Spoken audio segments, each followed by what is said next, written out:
பிரியமானவர்களே, இயேசு கிறிஸ்துவின் நாமத்தில் உங்கள் எல்லாருக்கும் என்னுடைய அன்பின் வாழ்த்துக்கள். இயேசு கிறிஸ்து இன்றைக்கு உங்களுக்கு ஒரு அற்புதம் செய்ய போகிறார். அதற்குத்தான் இந்த நிகழ்ச்சியை பார்க்கும்படி ஆண்டவர் உங்களுக்கு கிருபை செய்திருக்கிறார். இன்றைக்கு இயேசு உங்களுக்கு அற்புதம் செய்ய போகிறார். ஜெபத்தோடு காத்திருங்கள். ஆண்டவர் இயேசு உலகம் முழுவதிலும் இப்படி பல தேசத்தில் இருக்கிற ஆண்டோடைய பிள்ளைகளை இணைத்து உங்களுக்கு அற்புதம் செய்ய இந்த அற்புதமான வேதத்திலிருந்து சில காரியத்தை சுருக்கமாய் தியானித்து நம்ம பிரார்த்தனை செய்ய போகிறோம். ரோமர் 7:24 வசனம். ரோமர் 7:24 ஒரு மனிதனுடைய கதறுதல் எழுதப்பட்டிருக்கிறது. நிர்பந்தமான மனுஷன் நான், இந்த மரண சரீரத்தினின்று யார் என்னை விடுதலையாக்குவார்? ஒரு மனிதன் கதறுகிறான், ஹூ வில் டெலிவர் மீ? யார் எனக்கு விடுதலை தருவாங்க? யார் எனக்கு விடுதலை தருவாங்க? ஐயோ, எனக்கு விடுதலைக்காக ஏங்கி கொண்டிருக்கிறேன். எங்கே போன விடுதலை கிடைக்கும்? யார் விடுதலை தருவாங்க? விடுதலைக்காக என்னென்னவோ முயற்சி பண்ணி பார்த்து விட்டேன், ஒன்றிலும் எனக்கு ஒரு அற்புதம் நடக்கவில்லை, மாற்றம் வரவில்லை. யார் எனக்கு விடுதலை தருவார்கள்? Who will deliver me? ஒரு மனிதனுடைய கதறுதல். இன்றைக்கு ஒவ்வொரு மனிதனுடைய வாழ்க்கையிலும் இந்த கதறுதலை பார்க்க முடிகிறது. உங்கள் உள்ளத்தில் கூட ஒரு கதறுதல் இருக்கிறது. வெளியே சொல்லாவிட்டாலும் இந்த பாவத்திலிருந்து யார் எனக்கு விடுதலை கொடுப்பாங்க? இந்த அடிமைத்தனத்திலிருந்து யார் எனக்கு விடுதலை தருவாங்க? இந்த வியாதியிலிருந்து யார் எனக்கு விடுதலை தருவாங்க? இந்த பிசாசு போராட்டத்திலிருந்து யார் எனக்கு விடுதலை தருவாங்க? இந்த பயத்திலிருந்து யார் எனக்கு விடுதலை தருவாங்க? இந்த குழப்பத்திலிருந்து யார் எனக்கு விடுதலை தருவாங்க? இந்த டிப்ரெஷன், மன அழுத்தத்திலிருந்து யார் எனக்கு விடுதலை தருவாங்க? இந்த கடன் பிரச்சனையிலிருந்து யார் எனக்கு விடுதலை தருவாங்க?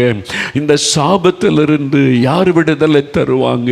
ஐயோ, நான் இப்படி கஷ்டப்படுகிறேன். Who will deliver me? யார் எனக்கு விடுதலை தருவாங்க? எவ்வளோ பணம் செலவு பண்ணிட்டேன், எத்தனையோ இடத்துக்கு போயிட்டேன், இன்னும் விடுதலை உண்டாகலையே. யார் எனக்கு விடுதலை தருவாங்க? ஏங்கி கொண்டிருக்கிறீங்க. உங்களுடைய உள்ளத்தில் இந்த கதறுதல் இருக்கிறது. ஏதோ ஒரு அடிமைத்தனம் உங்களை பயப்படுத்தி கலங்க பண்ணி கொண்டிருக்கிறது. இயேசு கிறிஸ்து இன்றைக்கு உங்களுக்கு விடுதலை கொடுத்து உங்களுடைய துக்கத்தை சந்தோஷமாய் மாற்ற விரும்புகிறார். யார் விடுதலை தருவாங்க? நம்முடைய விடுதலைக்காக நம்மை சிருஷ்டித்த தேவன், நம்மை உண்டாக்கின தேவன், அண்ட சராசரங்களை சிருஷ்டித்து ஆண்டு நடத்துகிற அற்புதமான தேவன் நமக்காக வைத்திருக்கிற காரியம் என்ன? ஒரு 3 காரியத்தை நான் சொல்றேன், கவனமாக கேட்டு ஜெபிக்கணும். முதலாவது, யோவான் 8:36 வசனத்தில் சொல்லப்பட்டிருக்கிறது, குமாரனாகிய இயேசு கிறிஸ்து விடுதலையாக்கினால் மெய்யாகவே விடுதலை ஆவீர்கள். இயேசு கிறிஸ்து அந்த பெயர், அந்த நாமத்தை சொல்லி இயேசுவே எனக்கு விடுதலை வேணும்னு ஜெபம் பண்ணும்போது உங்களுக்கு விடுதலை உண்டாகும். ஏன்? நம்முடைய விடுதலைக்காக சிலுவையில் அவர்தான் தன்னை பலியாய் கொடுத்தார். நம்முடைய பாவங்களை சிலுவையின் மேலே சுமந்தார். அது 1 பேதுரு 2:24 இந்த வேத வசனத்தில் எழுதப்பட்டிருக்கிறது. மத்த 8:17 வசனத்தில் நம்முடைய நோய்களையும் பலவீனங்களையும் சிலுவையில் சுமந்தார் என்று சொல்லப்பட்டிருக்கிறது. ஏசாயா 53:4 வசனத்தில் நம்முடைய பாடுகள், துக்கங்கள், வேதனைகளை சிலுவையில் சுமந்தார் என்று எழுதப்பட்டிருக்கிறது. கலாத்தியர் 3:13 நமக்காக சிலுவையில் சாபமாக்கப்பட்டார். அதனால் அவர் இயேசு என்கிற நாமத்தை சொல்லி கூப்பிடும்போது உங்களுக்கு விடுதலை உண்டாகும். ஆனால் அந்த விடுதலை நீங்கள் விரும்ப வேண்டும். நான் ஒரு அடிமைத்தனத்தில் இருக்கிறேன், இந்த மதுபானம் என்னை அடிமையாக்கி வைத்திருக்கிறது, இந்த புகைப்பிடிக்கிற பழக்கம் அடிமையாக்கி வைத்திருக்கிறது, இந்த பொடி போடுகிற பழக்கம் என்னை அடிமையாக்கி வைத்திருக்கிறது, இந்த புகையிலே போடுகிற பழக்கம் அடிமையாக்கி வைத்திருக்கிறது, இந்த செல்ஃபோனில் இந்த காரியம் என்னை அடிமையாக்கி வைத்திருக்கிறது, என் வாழ்க்கையில் இந்த மாதிரி அடிமைத்தனம் காணப்படுகிறது, அதனால் நிம்மதியில் சமாதானம் இல்லை, அதை விடவும் முடியவில்லை, சந்தோஷமாகவும் இருக்க முடியலை, ஒரு பெரிய போராட்டம். அப்படி கலங்கி கொண்டிருக்கிறீங்களா? எனக்கு விடுதலை வேண்டுமென்று நீங்கள் விரும்ப வேண்டும். அந்த விடுதலை தருகிற ஒரு இயேசு என்று விசுவாசிக்க வேண்டும். அவரிடத்தில் வந்து எனக்கு விடுதலை வேண்டும் என்று கேட்க வேண்டும். உடனே உங்களுக்கு விடுதலை. பாருங்கள், பெங்களூர்லேருந்து அந்த சகோதரர் 25 வருஷமாக மதுபான பழக்கம். இனி அதை விட முடியாது, அவ்வளோதான், லைஃபை முடிஞ்சு போச்சுன்னு அவர் நினைத்தார். காலையிலேருந்து ராத்திரி வரைக்கும் குடித்து கொண்டே இருக்கிற அந்த அடிமைத்தனத்துக்குள்ளே வந்ததுனால இதிலேருந்து வெளியே வர முடியாதுன்னு நினைத்தார். ஆனால் அவர் ஒரு நாள் இதே மாதிரி டிவிக்கு முன்னால் உட்கார்ந்த போது எனக்கு விடுதலை வேண்டும் என்று விரும்பி இயேசுவேன்னு கூப்பிட்டார். இயேசு கிறிஸ்துவின் பெயரை சொல்லி கூப்பிட்ட உடனே வல்லமை வெளிப்பட்டார். இயேசுடைய ஒரே ஒரு தொடுதல் பாருங்கள், 25 வருஷமாக அந்த குடிப்பழக்கத்திலிருந்து விடுதலை. அதன் பிறகு இந்த எண்ணமே வரவில்லை. புகைப்பிடிக்கிற பழக்கத்திலிருந்து விடுதலை. இந்த சகோதரி வந்து சொன்னாங்க பாரு, அவங்களே ஒரு மருத்துவர், அவங்க பல் மருத்துவர். அவங்க வாழ்க்கையில் இது நான் மற்றவங்களுக்கு தீமை இல்லையே, எனக்குள்ளே நான் செய்து கொள்ளுகிறேன். ஆனால் அது ஒரு அடிமைத்தனம் இல்லை, அவங்கள பாதித்து கொண்டு இருந்தது அல்லவா. ஆண்டவர் விடுதலை கொடுத்துட்டார். உங்களுக்கு ஒரு விடுதலை வேண்டும், நீ விரும்புங்க, விசுவாசிங்க, இயேசுவேன்னு கூப்பிடுங்க. இயேசு கிறிஸ்து விடுதலையாக்கினால் மெய்யான விடுதலை பெற்றுக்கொள்வீங்க. இன்றைக்கு உங்களுக்கு விடுதலை நாள். மதுபான பழக்கம், போதை வஸ்துகள், எந்த பாவ பழக்கமானாலும், எத்தனை வருட பழக்கமானாலும் விடுதலை. இங்கே விடுதலை பெற்ற உடனே முதல்ல உங்களுக்கு சந்தோஷம், உங்கள் துக்கம் மாறிடும், உங்களுடைய குடும்பத்தாருடைய துக்கமெல்லாம் மாறி சந்தோஷம் வந்துடும். பார்த்தீங்களா, அந்த மகன் விடுதலையானோன்னு குழந்தை சிறு மகள் சொல்கிறா, இவ்வளோ சந்தோஷம் இல்லை, அந்த வீட்டுக்கே ஒரு பெரிய மகிழ்ச்சி. அதுதான் இயேசு கிறிஸ்து அந்த அற்புதத்தை உங்களுக்கு செய்ய விரும்புகிறார். ரெண்டாவது, இந்த விடுதலை பெற்றுக்கொள்ள தேவன் நமக்கு வைத்திருக்கிற இன்னொரு அற்புதமான காரியம் என்ன தெரியுமா? யோவான் 8:32 அங்கே இயேசு சொல்லுகிறார், சத்தியம் உங்களை விடுதலையாக்கும். நீங்கள் சத்தியத்தை அறிந்தால் சத்தியம் உங்களை விடுதலையாக்கும். சத்தியம் என்று இயேசு எதை சொல்லுகிறார்? யோவான் 17:17 இயேசுவை சொல்லுகிறார், கர்த்தருடைய வசனம் சத்தியம். இந்த வேத வசனம், இதில் சொல்லப்பட்டிருக்கிற தேவனுடைய வார்த்தை, ஆண்டவர் பேசின வார்த்தைகள் சத்தியம், உண்மை. இந்த வசனத்தில் ஒரு வல்லமை இருக்கிறாரு. இந்த வசனம் நம்முடைய வாழ்க்கையில் அற்புதத்தை கொண்டு வரும். எபிரேயர் 4:12 பைபிளில் வாசித்தீங்கன்னா, இந்த தேவனுடைய வார்த்தை ஜீவனும் வல்லமையும் உள்ளது. இதுக்கு உயிர் இருக்கிறது. இந்த வார்த்தை உங்களோட பேசும். அதனால தான் நீங்கள் வேதத்தை வாசிங்கன்னு சொல்றதுக்கு காரணம், இது தேவனுடைய வார்த்தை. இதற்குள்ளிருந்த ஆண்டவர் உங்களோடு பேசுவதை நீங்கள் உணர்ந்து கொள்ள முடியும். இதுக்குள்ள ஒரு வல்லமை உண்டு, அதுக்கு உயிர் இருக்கிறது, அது பேசும். அது உங்களுக்கு சமாதானத்தை கொண்டு வரும், உங்களுடைய வாழ்க்கையை பரிசுத்தப்படுத்தும், உங்களுடைய காயங்களை ஆற்றும், உங்களுடைய வாழ்க்கையில் சுகத்தை கொண்டு வரக்கூடிய வல்லமை இந்த வேத வசனத்திற்கு உண்டு. அதனால தான் இந்த வசனத்தை நீங்கள் கேட்கணும்னு சொல்லுவது. அதனால தான் நான் வியாதியஸ்தருக்காக, சுகத்துக்காக ஜெபிக்கிறதுக்கு முன்னால் முதலாவது இந்த வசனத்தை சொல்லி அதன் பிறகு தான் ஜெபம் பண்ணுவேன். நீங்கள் இங்கே கூட்டத்துக்கு வந்தாலும் சரி, டிவியில் பிரசங்கம் பண்ணாலும் சரி, முதலாவது வேத வசனத்தை சொல்லி அதன் பிறகு தான் நாங்கள் பிரார்த்தனை செய்வது. எதனால்? இந்த வசனம் வல்லமை உள்ளது. இந்த வசனத்துக்கு நீங்கள் செவி கொடுத்து இந்த வசனத்தை விசுவாசிக்கும் போது உங்களுடைய வாழ்க்கையில் அற்புதம் நடக்கும். அதனால தான் ஏன் அந்த வசனத்துக்கு அவ்வளோ பெரிய வல்லமைன்னு நினைக்கிறீங்களா? வேத புஸ்தகத்தில் 2 தீமோத்தேயு 3:16 சொல்லப்பட்டிருக்கிறது, இந்த வேத வசனங்கள் எல்லாம் தேவ ஆவியினால் அருளப்பட்டது. மனிதர்களை கொண்டு தேவனே இதை எழுதினார். பரிசுத்த ஆவியானவர் மூலமாய் மனிதர்களை வைத்து கர்த்தரே அதை எழுதினார். அதனால் தான் இது தேவனுடைய வார்த்தை என்பது. இதில் மனிதர்கள் பேசின வார்த்தைகளும் செயல்களும் எழுதப்பட்டிருக்கிறது உண்மைதான். ஆனால் தேவன் நேரடியாய் பேசின இயேசுவின் வார்த்தை, கர்த்தருடைய வார்த்தை இருக்கிறது. அதுதான் வல்லமை உள்ளது, ஜீவன் உள்ளது. அதை விசுவாசிக்கும் போது அற்புதம் நடக்கும். ஆனால் மனிதர்கள் பேசினதும் எழுதப்பட்டிருக்கிறது. என்ன? இது சரித்திர புஸ்தகம், இது கற்பனை காவியம் கிடையாது. மனிதனுடைய கற்பனையில் தோன்றின நிகழ்வுகள் கிடையாது. இது சரித்திரம், ஹிஸ்ட்ரி. அதனால் இதில் ராஜாக்கள் வருவாங்க, மனிதர்கள் வருவாங்க, அவங்க பேசினது, அவங்க செய்த தவறுகள் எல்லாம் பைபிள் எனக்கு இப்படிலாம் எழுதியிருக்கு, இவன் பண்ண தப்பு இப்படிலாம் பண்ணியிருக்கான்னு எழுதியிருக்கேன்னா மனுஷன் தவறு செய்தது அப்படியே எழுதி இருக்கிறாரு. எதையுமே மறைக்க, அதான் ஹிஸ்ட்ரி. அதனால தான் இது தேவனுடைய வார்த்தை. ஒரு மனிதன் இப்போ ஒரு தலைவரை பற்றி பேசினா அவர் செய்த நல்லதை மட்டும்தான் பேசுவாங்க, தீதெல்லாம் விட்டுருவாங்கல்ல. வேதம் அப்படி கிடையாது. ஒரு மனிதனுடைய நல்லது கெட்டது ரெண்டையும் அப்படியே எழுதி வைக்கப்பட்டிருக்கிறது. அதனால தான் இது தேவனுடைய வார்த்தை. பொய் சொல்லாது. மனிதர்களுடைய தவறுகள் எழுதப்பட்டிருக்கிற, கடவுள் தவறு செய்தான்னு ஒன்றையுமே பார்க்க முடியாது. அவர் பரிசுத்தமுள்ள தேவன். அவருடைய செயல்கள் எழுதப்பட்டிருக்கிறது, அவருடைய வார்த்தை எழுதப்பட்டிருக்கிறது. அதனால தான் இது பரிசுத்த வேதாகமம், தேவனுடைய வார்த்தை என்று அழைக்கப்படுகிறது, காட்ஸ் வேர்டு. அதனால தான் இதுக்கு வல்லமை இருக்கிறது. அதனால தான் இதை வாசிங்க. இதை வாசிக்கும் போது உங்களோட பேச உங்களுக்கு விடுதலை கிடைக்குன்னு சொல்லுவதற்கு காரணம். எப்படின்னு சொல்கிறீங்களா? என்னுடைய ஊழிய பாதையில் நடந்த சிலதை சொல்கிறேன். நான் ஒரு அநேக வருஷத்துக்கு முன்னால் துபாய்க்கு ஊழியத்துக்கு போயிருந்தேன். துபாய் இருக்குல்ல, இந்த கல்ஃப் கண்ட்ரிஸில் துபாய், யுனைடெட் அரப் எமிரேட்ஸில். அங்கே போயிருந்தபோது கூட்டத்தில் பிரசங்கம் பண்ணினேன். ஒரு நாள் பகல் நேரத்தில் ஒரு சகோதரர் தங்களுடைய வீட்டுக்கு உணவு சாப்பிட அன்பாய் அழைத்திருந்தார். அதனால் அவருடைய அன்பின் நிமித்தம் அவருடைய வீட்டிற்கு நான் போயிருந்தேன். அப்போ அவர் ஒரு நடந்த சம்பவத்தை அவரே சொன்னார். பிரதர், நான் இயேசுவை நம்பாதவன், நான் கிறிஸ்தவ குடும்பத்தில் பிறந்தவன் அல்ல. ஆனால் இன்றைக்கு இயேசுவின் மேலே அவ்வளோ விசுவாசம் வைத்து பைபிள் வாசிக்கிறேன், ஜெபிக்கிறேன். என்ன காரணம் தெரியுமானார். என்ன விஷயம் என்று கேட்டேன். அப்போ தன் வாழ்க்கையில் நடந்ததை சொன்னார். அவரும் அவருடைய மனைவியும் ஒருவருக்கொருவர் விரும்பி திருமணம் செய்து கொண்டாங்க. அவருடைய மனைவி ஒரு கிறிஸ்தவர்கள், இவர் கிறிஸ்தவர் அல்லாதவர். அவருடைய மார்க்கத்தில் ரொம்ப பக்தி வைராக்கியம் உள்ளவர். திருமணம் முடிந்தது. அவருடைய மனைவி தன்னுடைய கணவருக்கு முதலாவது கிஃப்டாக கொடுக்கணும்னு ஒரு வேத புஸ்தகத்தை வாங்கி வைத்திருந்தார்களாம். திருமணமான முதல் நாள் சொன்னாங்க, நான் முதல் உங்களுக்கு திருமணமான உடனே ஒரு கிஃப்ட் வாங்கி வச்சுருக்கிறேன், அதுதான் எல்லாத்தோட விலையேற பெற்றதுன்னு சொல்லி பைபிளை நீட்டினார்கள். அதை பார்த்த உடனே அவருக்கு கோபம் வந்து விட்டார். தொடவே இல்லை, பார்த்த உடனே கோபம் வந்து விட்டேன். இது என்னது? இந்த பைபிளுக்கு எனக்கு என்ன சம்பந்தம்? நான் எனக்கு ஒரு மதம் இருக்கிறது, கடவுள் நம்பிக்கை, பல கடவுள்லாம் நான் வச்சுருக்கிறேன். அதுதான் நீ இந்த இயேசு பைபிள்லாம் என்கிட்ட கொண்டு வந்தால் நம்ம பிரிஞ்சிடலாம். முதல் நாளே சொல்லிட்டார். அவ்வளோ கோபம்.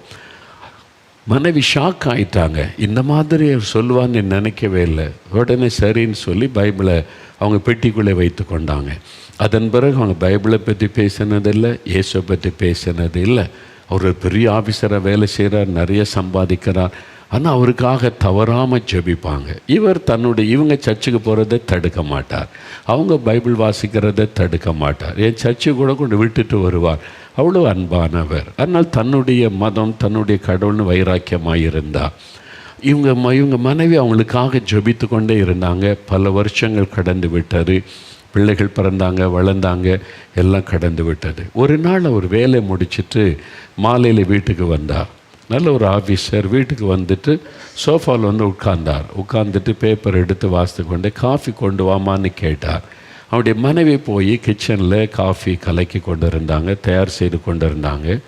திடீரென்று இவருடைய சரீரத்தில் ஒரு நோய் தாக்க ஆரம்பித்தது.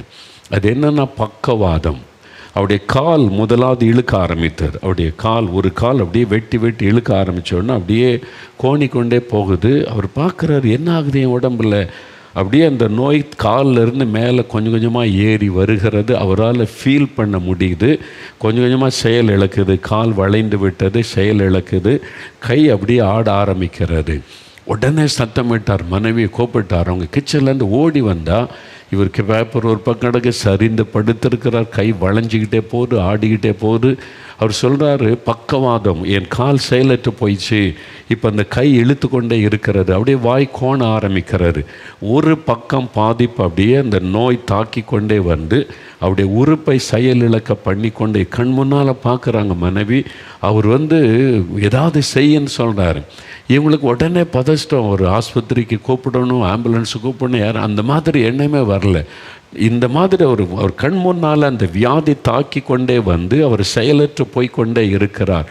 டக்குன்னு ஞாபகத்தில் வந்தது கணவருக்காக அவங்க வைத்திருந்த வேத புஸ்தகம்.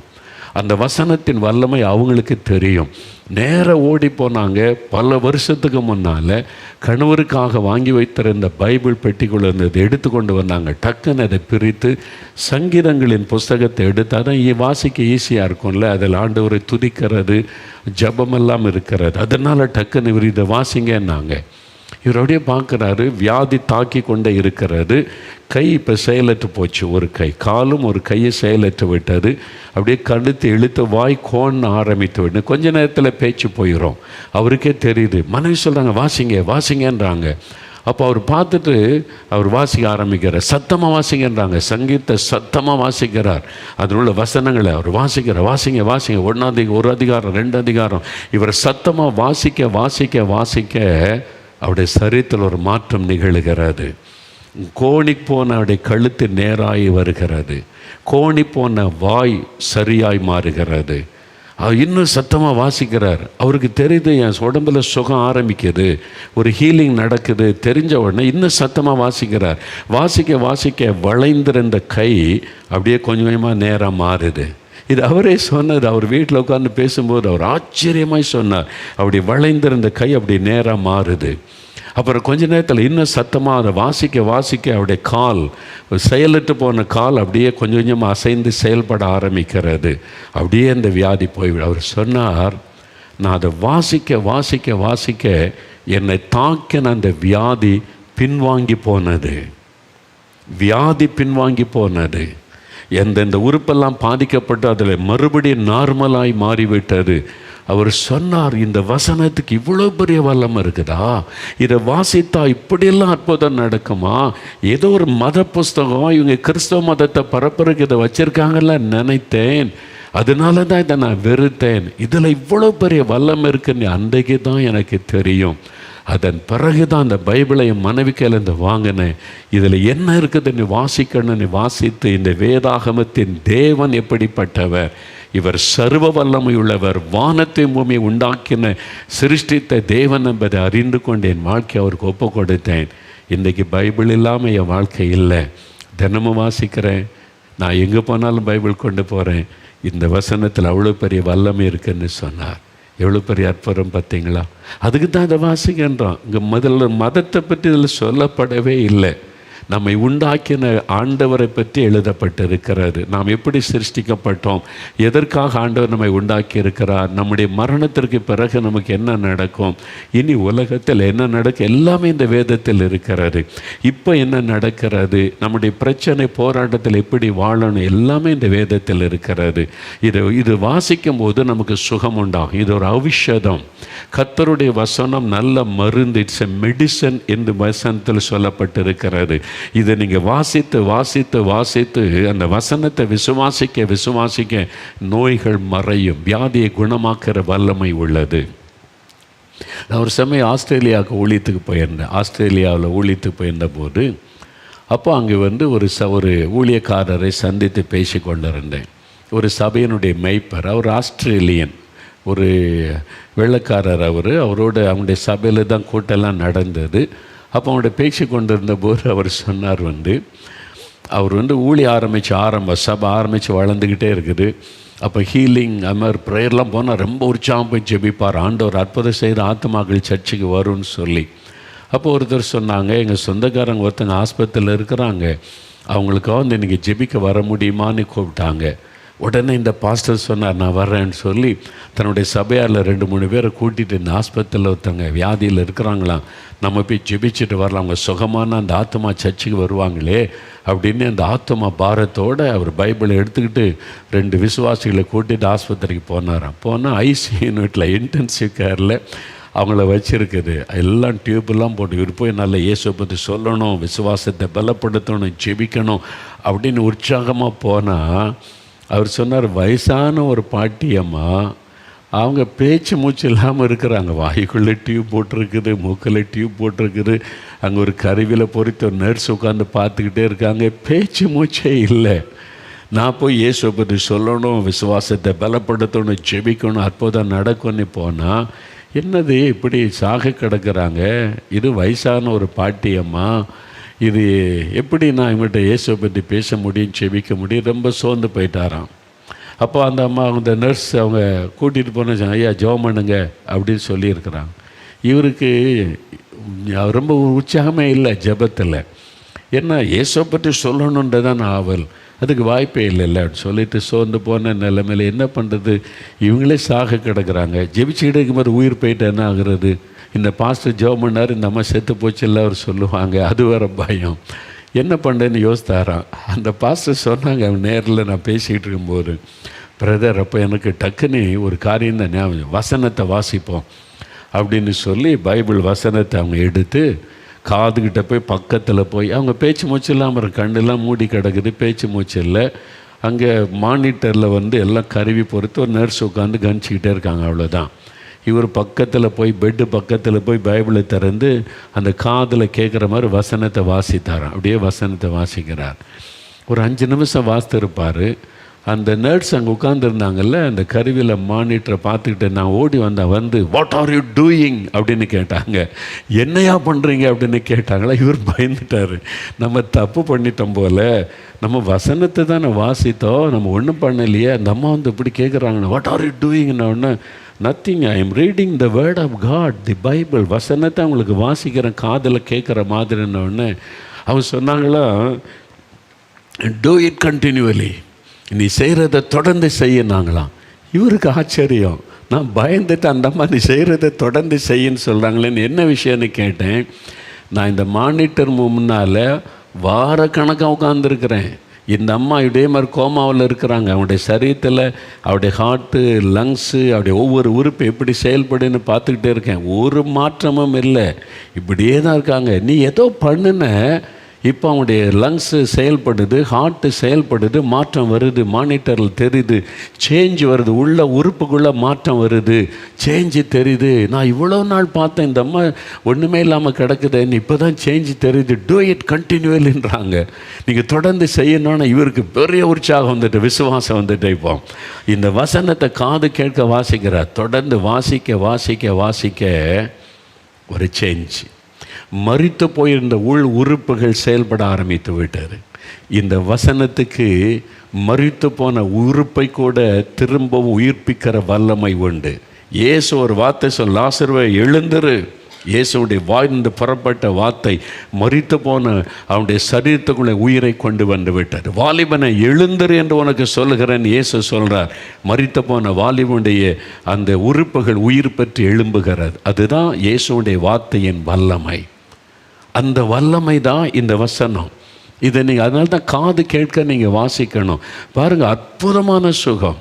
அவர் சொல்கிறார், கோமாவில் இருந்தாங்க, அவங்களோட உறுப்பெல்லாம் செயலற்று போச்சு, இந்த வசனம் உயிர்ப்பித்து சில நாளில் சுகமாகி வீட்டுக்கு வந்து சர்ச்சைக்கு வந்துட்டாங்க. அவர் சொன்னார், it's a mighty miracle brother, நான் டிடன்ட் எக்ஸ்பெக்ட் திஸ் மிராக்கிள், இதை நான் எதிர்பார்க்கவே இல்லை. வசனம் எவ்வளோ வல்லமை உள்ளது பார்த்தீங்களா. அதனால தான் சொல்கிறேன், பைபிள் வாசிங்க. வசனம் சும்மா கடமைக்கு பேருக்கு வாசிக்காதுங்க. இதை வாசிக்கும் போது உங்களுடைய காதில் கேட்குற மாதிரி வசனத்தை வாசிங்க. அதனால தான் நான் பிரசங்கம் பண்ணும் பொழுது வசனத்தை சொல்லி வசனத்திலிருந்து பிரசங்கிக்கிறேன். என்னுடைய வார்த்தை 1000 சொன்னாலும் அதில் இல்லை வல்லமை, இந்த வேத வசனத்தில் தான் வல்லமை இருக்கிறது. அதனால இந்த வசனத்தை நீங்கள் வாசிக்க வாசிக்க விடுதலை. வியாதிஸ்தருக்கு இந்த வசனத்தை வாசிக்க வாசிக்க ஒரு ஜீவன் அவருடைய சரீரத்துக்குள்ளே இறங்கும். ஆஸ்பத்திரியில் வியாதி படுக்கையில் இருக்காங்களா, இந்த வசனத்தை வாசிங்க, அற்புத மாற்றம் அவருடைய சரீரத்தில் உண்டாகும். என்ன சத்தியம் உங்களை விடுதலையாக்கும். இந்த வேத வசனம் விடுதலையாக்குன்னு இயேசு சொல்லி இருக்கிறார். அதனால தான் நான் கொடுக்குற கைப்பறுதியில் என்ன இருக்குது, வசனம் இருக்கிறது. அந்த வசனம் மக்களோடு பேசுகிறது. அந்த வசனம் மக்களுக்குள்ளே மாற்றத்தை கொண்டு வருகிற இந்த வசனத்தில் தான் வல்லமை, தேவனுடைய வார்த்தை. பாருங்கள், 3வது கடைசியாக இன்னொரு காரியம் பாருங்கள். 2 கொரிந்தியர் 3ஆம் அதிகாரம் 17வது வசனம். 2 கொரிந்தியர் 3:17 கர்த்தரே ஆவியானவர், கர்த்தருடைய ஆவி எங்கேயோ அங்கே விடுதலை உண்டு.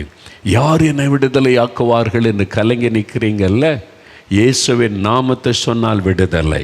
இந்த வசனத்தை விசுவாசித்து வாசித்து அந்த வசனத்துக்கு செவி கொடுத்தால் உங்களுக்கு விடுதலை உண்டாகும். 3வது பாருங்க, கர்த்தரே ஆவியானவர், கர்த்தருடைய ஆவி எங்கேயோ அங்கே விடுதலை உண்டு. பரிசுத்த ஆவியானவர். பரிசுத்த ஆவியானவர் யார்? இந்த பரிசுத்த ஆவியானவர், the Lord is the spirit. Where the spirit of the Lord is, there is liberty. கர்த்தர் தான் ஆவியானவராய் நமக்குள் இறங்குகிற பரிசுத்த ஆவியானவர். அப்போ அவர் தான் தேவ பிரசன்னத்தை கொண்டு வருகிறவர். நான் சொல்லலை, நீங்கள் பாட்டு பாடும்போது தேவ பிரசன்னம் இறங்குன்னா பரிசுத்த ஆவியானவர் தேவ பிரசன்னத்தை அவங்க வீட்டுக்குள்ளே கொண்டு வருவார். ஆவியானவர் இறங்கும் பொழுது அங்கே தேவ பிரசன்னத்தை உணர முடியும். அந்த ஆவியானுடைய வல்லமை தொடும் பொழுது நம்முடைய சரீரத்தில் சுகம் உண்டாகும், உங்களுடைய ஆத்மாவிலே விடுதலை உண்டாகும், உங்களுடைய வாழ்க்கையில் இருக்கிற பிசாசின் கட்டுகள் மந்திர வல்லமை அறுக்கப்பட்டு போய்விடும். அது தேவ பிரசன்னம் பரிசுத்த ஆவியானவர் மூலமாய் வருகிறது.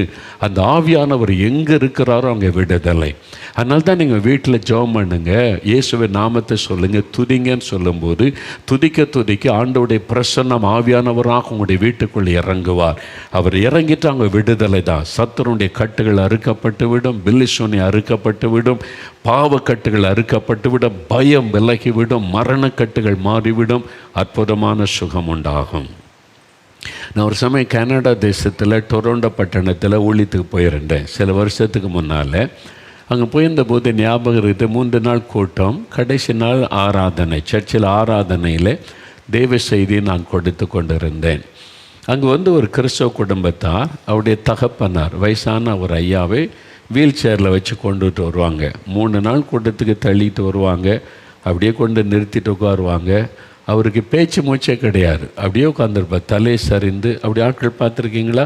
அவங்களுக்கு என்ன நடக்குன்னே தெரியாது, இப்படியே தலையை சரிச்சு அப்படியே உட்காந்துருப்பார் சேரில். கையெல்லாம் அசைக்க தெரியாது, கால் அசைக்க தெரியாது, பசிக்குதுன்னு கேட்க தெரியாது, தாகம் எடுக்குன்னு சொல்ல தெரியாது. 3 வருஷமாக அவர் பேசவே இல்லை, பொம்மை மாதிரி சேரில் உட்காந்துருப்பார். இவங்களா பார்த்து ஏதாவது ஊட்டணும், இவங்களா பார்த்து தண்ணி கொடுக்கணும், அப்படி தான். அதனால் அதுக்குன்னு ஸ்பெஷல் வீல் சேர் இருக்குது, அந்த வீல் சேரில் தான் உட்கார வச்சு தள்ளிட்டு வருவாங்க. அப்படியே நானும் அவர் கவனித்து அப்படி பொம்மை மாதிரி அப்படியே இருப்பார், அவ்வளோதான். அது மாதிரி இப்போ கடைசி நாள் கூட்டம் ஆராதனை நடந்துக்கிட்டு நல்ல தேவ பிரசன்னம், வசனத்தை பிரசங்கிக்கும் போது எனக்கு நல்ல ஆவியானுடைய பிரசன்னத்தை உணர முடிகிறது. பரிசுத்தாவினுடைய பிரசன்னம் அந்த ஆலயத்தில் நிரப்பி இருக்கிறது. நான் மேடையிலேருந்து பிரசங்கம் பண்ணிக்கிட்டே இருக்கேன், அவங்க உட்கார்ந்துருக்குறாங்க. திடீரென்று பிரசங்க பாதி இன்னும் ஜபல் ஆரம்பிக்கலை, பிரசங்கம் பண்ணிக்கொண்டே இருக்கிறேன். திடீர்னு இந்த ஐயா சேரில் உட்கார்ந்துருக்கிறவரை பார்க்குறேன், சரிந்திருந்த தலை அப்படி நேராக அவர் நிமிருகிறார். அவரே நிமிருகிறார், கண்ணை திறந்து அப்படியே பார்க்குறாரு, அப்படியே சுத்தம் அப்படி தான் இருப்பார், அவ்வளோதான். இப்போ கண்ணை திறந்து பார்க்குறாரு, அவருடைய கை அப்படி அசைகிறாரு, கை அசைகிறாரு, கால் அசைகிறாரு. நான் பிரசங்கம் பண்ணிக்கிட்டே இருக்கேன், ஜனங்களாம் பிரசங்கம் கேட்டுக்கிட்டே இருக்காங்க. நான் இங்கே இருந்ததுனால பார்க்குறவர் என்னால் கால் அசைந்தான்னு கால் எடுத்து வெளியே வைத்தார், எழுப்பி நிற்கிறாரு. நீ யோசித்து பாருங்க, எப்படி சர்ச்சை ஆறான்னு நடக்குதில்ல, நடந்தது. நான் பார்த்து கொண்டே இருக்கும்போதே அது நடக்குது. பிரசங்கம் பண்ணிக்கிட்டே இருக்கேன், அவர் கால் எடுத்து கீழே வைத்தா எழும்பினார், வீழ்ச்சி எழும்பி முன்னால் நடந்து வருகிறார். சபையாரில் ஆர்ப்பரித்து துதிக்கிறாங்க, கைத்தட்டுறாங்க, துதிக்கிறாங்க, நன்றி சொல்கிறாங்க. ஜெபமே ஆரம்பிக்கலை, வியாதிஸ்தருக்காக சுகத்துக்காக ஜெபமே ஆரம்பிக்கலை, வியாதிக்காகவும் ஜெபிக்கலை, அவருக்காகவும் யாரும் கை வைத்து ஜெபிக்கவும் இல்லை. தேவனுடைய பிரசன்னம், அதான் ஆவியானுடைய வல்லமை. ஆவியானவர் எங்கோ அங்கே விடுதலை. வசனம் அறிவிக்க தேவ பிரசன்னம் இறங்கி அவனுடைய சரீரத்தை தொட்ட உடனே செயலற்ற உறுப்புகள் செயல்பட ஆரம்பித்து விட்டது. கால் செயல்படுகிறது, கை செயல்படுகிறது. அவர் எழும்பி நடந்து வந்துட்டார். குடும்பத்தாருக்கு ரொம்ப ஆச்சரியம். 3 வருஷமாக பேசவே மாட்டார், நடந்ததில் பொம்மை மாதிரி இருப்பார், அவ்வளவுதான். இப்போ கூட்டம் முடிந்துரு பாருங்க, அவர் சிரித்து பேசுகிறார். சிரித்ததே கிடையாது, 3 வருஷமாக பேசினதே கிடையாதுல்ல. சிரித்து அவங்களுக்கு அந்த குடும்பத்தாருக்கு அவ்வளோ பெரிய சந்தோஷம். எப்படி நடந்தது? யாருமே ஜெபம் பண்ணலை, யாருமே அவர் மீது கை வைக்கலை, நானும் ஜெபம் பண்ணலை. ஆவியானுடைய பிரசன்னம் இறங்கின உடனே விடுதலை. அதனால தான் ஆவியானவருடைய பிரசன்னம் இருக்கிற இடத்துக்குள்ளே நீங்கள் வந்துட்டீங்கன்னா உங்களுக்கு விடுதலை உண்டாக்கி விடும். அதனால தான் சர்ச்சுக்கு போங்கன்ற, ஆலயத்தில் ஆராதிக்கும் போது கர்த்தருடைய பிள்ளைகள் கூடி ஆராதிக்கும் போது தேவ பிரசன்னம் இறங்கும். அதுக்குள்ளே நீங்கள் வந்துட்டீங்கன்னா உங்களுக்கு விடுதலை உண்டாக்கி விடும். ஒரு கூட்டம் நடக்கிற இடத்துல இயேசுவை துதித்து ஆராதிக்கும் போது ஆவியானுடைய பிரசன்னம் இறங்கும். அங்கே இறங்கும் போது அந்த எப்படிப்பட்ட வியாதிஸ்தரும் சுகம் அடைவாங்க, ஆவியானவர் கொடுக்கிற விடுதலை. இப்போ அந்த ஆவியானுடைய பிரசன்னுடைய வீட்டுக்குள்ளே இறங்கி இருக்கிறது. நீங்கள் இருக்கிற இடத்துல, ஆஸ்பத்திரியில், நீங்கள் இதை பார்த்து கொண்டிருக்கிற இடத்துல ஆவியானுடைய வல்லமை இறங்கி இருக்கிறது. இன்றைக்கு உங்களுக்கு விடுதலை. ஒரு சம்பவத்தை சொல்லி நாம் ஜெபிக்க போகிறோம். எங்கள் தேவனுடைய கூடாரத்தில் தினந்தோறும் காலையில் ஒரு ஒர்ஷிப் இருக்கும், மாலையில் ஒர்ஷிப், காலையில் ஒரு ஹீலிங் மீட்டிங் இருக்கும், ஈவினிங்கில் ஒரு ஹீலிங் மீட்டிங். எப்பவும் வசனம் அறிவிக்கப்பட்டு கொண்டே இருக்கும், துதி எழும்பிக் கொண்டே இருக்கும். 24 மணி நேரம் இங்கே ஜெபம் இருந்து கொண்டே இருக்கிறதுனால கர்த்தருடைய பிரசன்னம், ஆவியானுடைய பிரசன்னம் இருந்து கொண்டே இருக்கும். ஒரு நாள் ஒரு சகோதரி தூர இடத்திலிருந்து ட்ரெயினில் பிரயாணப்பட்டு வந்தாங்க. எதுக்கான தன்னுடைய சுகத்துக்காக செபிக்கணும். அவங்களுக்கு 13 வருஷமாய் கன்னத்தில் ஒரு கட்டி இருந்தது. 13 இயர்ஸ், 13 வருஷமாக கன்னத்தில் ஒரு கட்டி. அதை போய் ஆப்ரேஷன் பண்ண அவங்களுக்கு பயம், கேன்சர்னு சொல்லிட்டு என்ன ஆகிறது, அந்த பயத்தோடையே வாழ்ந்து கொண்டு இருக்கிறாங்க 13 வருஷம். இப்போ அது தொந்தரவு பண்ண உடனே எனக்கு சுகம் வேணும், இதிலேருந்து ஒரு விடுதலை வேணும் அப்படின்னு சொல்லி தூர இடத்துலேருந்து வேறு சிட்டிலேருந்து பிரயாணப்பட்டு 4 மாடியில் வந்து ட்ரெயினில் இறங்கி தேவனுடைய கூடார கேம்பஸுக்குள்ளே வந்து கூட்ட நாடகத்துக்கு உள்ளே வந்தாங்களா, கட்டி மறைந்து விட்டார். அவ்வளோதான். யாரும் அவங்களுக்காக ஜெபமும் பண்ணலை. அவங்க அந்த கேம்பஸுக்குள்ளே நுழைந்து கூட்டம் நடக்கிற தேவனுடைய கூடாரத்துக்குள்ளே உள்ளே வர்றாங்க, கட்டி மறைந்து விட்டார். ஹீலிங். அவங்களுக்கு ஆச்சரியம், என்னாச்சு, கட்டியை காணோம், வலி இல்லை, மறைஞ்சிட்டு. அவங்க வந்து சாட்சி சொல்கிறாங்க எக்ஸைட்மெண்ட்டோட, நான் இன்னும் யாரும் எனக்காக ஜெபிக்கவும் இல்லை, யார்கிட்ட சொல்லவும் இல்லை, இந்த கேஸ் எனக்கு சுகம் தரணும், உங்களுடைய பிரசன்னத்தில் நான் வர்றேன்னு சொல்லி புறப்பட்டு வந்தேன். இந்த கேம்பஸில் வந்து அந்த இடத்துக்குள்ளே வந்த உடனே ஹீலிங் எப்படி நடந்தது? ஆவியானவர் எங்கோ அங்கே விடுதலை. இங்கே எப்பவும் தேவ ஆவியானுடைய பிரசன்னம் இருந்து கொண்டே இருக்க காரணம், எங்கே துதியும் ஜெபமும் இருக்கிறதோ அங்கே ஆவியானுடைய பிரசன்னம் இருக்கும். இங்கே வந்து 24 மணி நேரமும் ஜெபம் இருக்குது. இப்போ 24 மணி நேரமும் வொர்ஷிப், ஆண்டவரை துதிக்கிற துதி இருக்கிறது. அதனால தேவ பிரசன்னம் இங்கே இருக்கிறாரு. அதனால தான் சொல்லுவாங்க, வீட்டில் குடும்ப ஜெபம் பண்ணுங்க, உங்கள் வீட்டில் ஆண்டவரை துதித்து பாடுங்க. உங்கள் வீட்டில் துதித்து பாடி பாடி ஜெபிக்க ஜெபிக்க ஆண்டவருடைய பிரசன்னம் வீட்டுக்குள்ளே இறங்கும். அந்த ஆவியானுடைய பிரசன்னம் இருக்க இருக்க நோய்கள் மறையும், பிசாசன் கட்டுகள் விலகும், பில்லிசோனிய வல்லமை அழியும், விடுதலை உண்டாகும். அதற்கு தான் இன்றைக்கு ஆண்டவர் சொல்கிறாரு, யார் என்னை விடுதலையாக்குவார் என்று கலங்குறீங்களா? இயேசு கிறிஸ்து உங்களுக்கு விடுதலை தருவார்.